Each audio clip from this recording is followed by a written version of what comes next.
From Isaac, Supreme Overlord Klavan, O Wise One, Bringer of Truth and Destroyer of Darkness. Thank you for just reading my business card. I appreciate that. Yeah.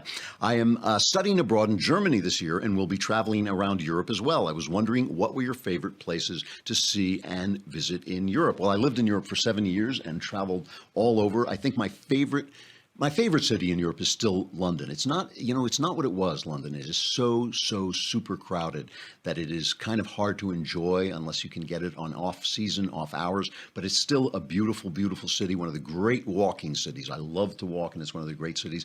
The other city, I just love Rome. If you haven't seen Rome, you have to go, because Rome, one of the things about Europe that is really interesting is the history is so present that you can feel it coming up through your feet. And I found living in Europe, this sounds weird, but I found that living in Europe, I worried less about the fact that people die, because you felt like you were part of this gigantic thing that had been going on and would continue without you and was there before you. And it was a very relaxing feeling. It's the opposite living here in Los Angeles, where there's no history whatsoever.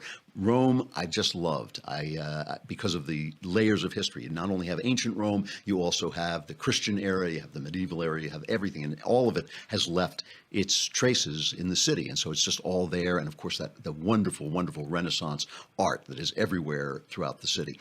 Where else? I love Edinburgh. Edinburgh is a much underrated city. All our friends at the Daily Wire are taking a trip to Edinburgh, and I told them it was one of my favorite cities in town. I loved traveling in Switzerland. Switzerland is the only landscape I have ever seen that can match the American landscape. I've traveled a lot around America. I've been in every state except North Dakota, I think. I've been in every single state, and it's a beautiful country, America, but the Alps in Switzerland, there's nothing like them. When you see the Alps, you cannot. It's like seeing a movie star. You know how when you see like a really big movie star, you go like, "Wow, he looks so real." You know, that's what the Alps look like. The Alps just completely blow you away, and you can hike some of the most beautiful hikes ever.